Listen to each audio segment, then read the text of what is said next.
30% disparity reduction allowance آپ کو دینا ہوگا. پیار سے دیں یا ہم زور زبردستی دیں. محترمہ مریم نواز شریف صاحبہ، آپ نے ہم سے ایک وعدہ کیا ہے، لیو انکیشمنٹ کا کالا قانون بھی آپ کو واپس لینا پڑے گا. صرف پنجاب کے ملازمین کو ہم قربانی کا بکرا نہیں بننے دیں گے. وفاق کی طرز کے اوپر یہ 30% لینے کے لیے آپ ہر صورت میں لاہور میں میدان سجائیں گے اور انشاءاللہ تعالیٰ پہلی صفوں میں آپ کے ساتھ میں موجود ہوں گا اپنے وفاقی ساتھیوں کے ساتھ. پینشن ریفارمز کے حوالے سے آلریڈی کمیٹیاں بن چکی. 3 مہینے کا منسٹر صاحب آئے تھے، ہم نے ان کو کہا بھی ہے اگر نہیں ہوتا تو ایک دفعہ پھر میدان لگے گا. اب ہاتھ کھڑا کر کے مجھے بتائیں ایمانداری کے ساتھ کہ ڈسپیرٹی ریڈکشن الاؤنس کے لیے جب لاہور بیٹھیں گے کتنے ساتھی آئیں گے اپنے حق کے لیے؟ آج جب یہ تقریب ہو رہی ہے تو بہت سے لوگوں کے دلوں میں یہ سوال بھی آ رہا ہوگا. میں جس پوسٹ بنا رہا تھا ابھی کہ جو ہمارے ملازمین میں اکثریت جو ہے وہ کیلکولیٹر گروپ ہے، جو آج بھی کیلکولیٹر لے کے بیٹھا ہوا تھا کہ وہاں پہ وزیر اعلیٰ اعلان کریں گی تو ہم دیکھیں گے ڈسپیرٹی ریڈکشن الاؤنس ہمیں کتنا ملتا ہے، تنخواہوں میں اضافہ کتنا ملتا ہے. یہ حلوہ نہیں ہے. اس کے پیچھے 1 سال کی جد و جہد تھی، گرفتاریاں، یہ سارے معاملات تھے، تحریری ایگریمنٹ تھا، اس کا پہرا تھا. وڈائی صاحب 2-4 دفعہ خود مذاکرات کے اندر رہے.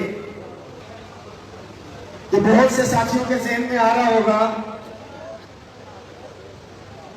جو اسلام آباد آئے جو تحریک کا حصہ تھے وہ کبھی بھی یہ نہیں سوچیں گے. انہوں نے دیکھا ہے کہ قائدین نے کتنی جرأت، بہادری اور آخری قدم تک گئے کہ شاید وفاق نے صوبوں کو استعمال کر لیا، کہ وفاق کو تو مل گیا صوبوں کو نہیں ملا. تو یہ کہانی پہلے بھی چلی تھی جب 25% تھا، تب بھی ہم نے لیا. آلدو کے ڈیٹس سیپریٹ سٹوری کے اس وقت جو ہے انیشل بیسک پے کے اوپر ہوا، ہمارے صوبوں کے قائدین کے ساتھ گورنمنٹ نے ڈچ کیا. 15% جب ہم نے وفاق میں لیا صوبوں نے نہیں دیا تھا، بٹ وہ ایک بیس بنی کہ وفاق میں ہوا تو وہ ہم نے صوبوں کے اندر الحمدللہ امپلیمنٹ کروایا.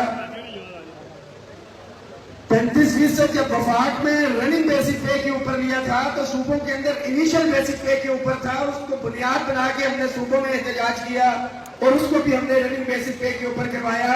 اور انشاءاللہ تعالی آپ سب سے وعدہ بھی ہے اور آپ کو بھی ایک وعدہ کرنا پڑے گا کہ وفاق کی طرز کے اوپر یہ 30% لینے کے لیے آپ ہر صورت میں لاہور میں میدان سجائیں گے اور انشاءاللہ تعالی پہلی صفوں میں آپ کے ساتھ میں موجود ہوں گا اپنے وفاقی ساتھیوں کے ساتھ.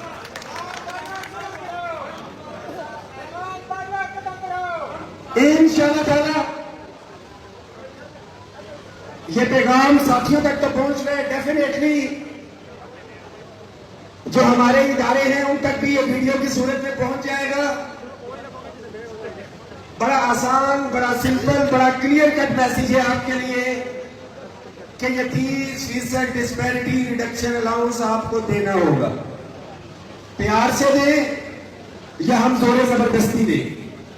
لیو انکیشمنٹ کا ایشو، محترمہ مریم نواز شریف صاحبہ آپ نے ہم سے ایک وعدہ کیا ہے. ان دونوں میٹنگز میں میرے ساتھ بشیر وڈائی صاحب اور دیگر قائدین موجود تھے. ایک تو ہم مسلمان ہیں، دوسرا سرکاری ملازم.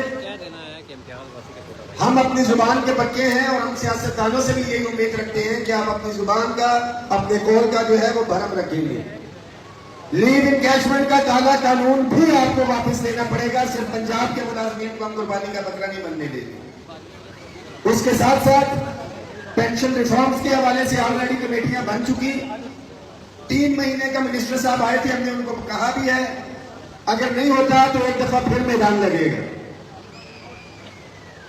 خیبر پختونخوا کے اندر بھی نہیں ہوا، سندھ میں بھی نہیں ہوا. حقیقہ خیبر پختونخوا نے تمام پریس کلبوں میں جو ہے، تمام اضلاع میں جو ہے اس کی احتجاج کی کال کی ہے. پنجاب کے ساتھی اپنی میٹنگ کال کریں، جو بھی ڈیٹ آپ ڈیسائیڈ کریں گے اپنی کنوینئنس کے ساتھ. اسلام آباد سے بھی اور لاہور کے اندر جتنے بھی ہمارے وفاقی ملازم ہیں، وہ وابڈا کے ہیں، ریلوے کے ہیں، پی بی ایس کے ہیں، پوسٹ آفس کے ہیں، اے جی پی آر کے ہیں، انشاءاللہ تعالیٰ آپ کے شانہ بشانہ ہوں گے. یہ ذہن میں رکھیں کہ وفاق کے اندر ہماری اجتماعی لڑائی تھی، تب وفاق کو بھی نہیں ملا تھا، صوبوں کو بھی نہیں ملا تھا.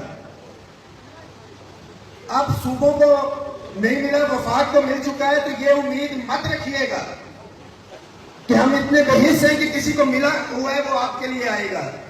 اپنی لڑائی آپ کو خود لڑنی ہے. انشاءاللہ تعالیٰ میکسیمم سپورٹ جو ہے ہم آپ کو پرووائڈ کریں گے. میں خدا کو حاضر ناظر جان کے حلف دے کے کہتا ہوں کہ جس دن لاہور میں دھرنا ہوگا، پٹھون کے لیے ہٹا تو ہٹا آپ کے ساتھ موجود ہوں گا. اب ہاتھ کھڑا کر کے مجھے بتائیں ایمانداری کے ساتھ کہ ڈسپیرٹی ریڈکشن الاؤنس کے لیے جب لاہور بیٹھیں گے کتنے ساتھی آئیں گے اپنے حق کے لیے؟ ایمانداری کے ساتھ ہاتھ کھڑا کریں. اور انشاءاللہ تعالیٰ آپ سے وعدہ ہے، نہ پہلے مایوس کیا اور گورنمنٹ امپلائز کے ریلیونس میں، نہ انشاءاللہ تعالیٰ آپ کو بھی مایوس کریں گے. بشیر وڑائی صاحب، ایک اور بھی ریکویسٹ ہے. وڑائی صاحب، جب تک یہ ڈسپیرٹی ریڈکشن الاؤنس کا ایشو حل نہیں ہوتا، پینشن کا ایشو حل نہیں ہوتا، اور لیو انکیجمنٹ کا جس کے آپ سالس کی ہیں، آپ نے کسی بھی صورت میں جو ہے دستبردار نہیں ہونا اور پہلی صفوں میں آپ کے ساتھ رہنا.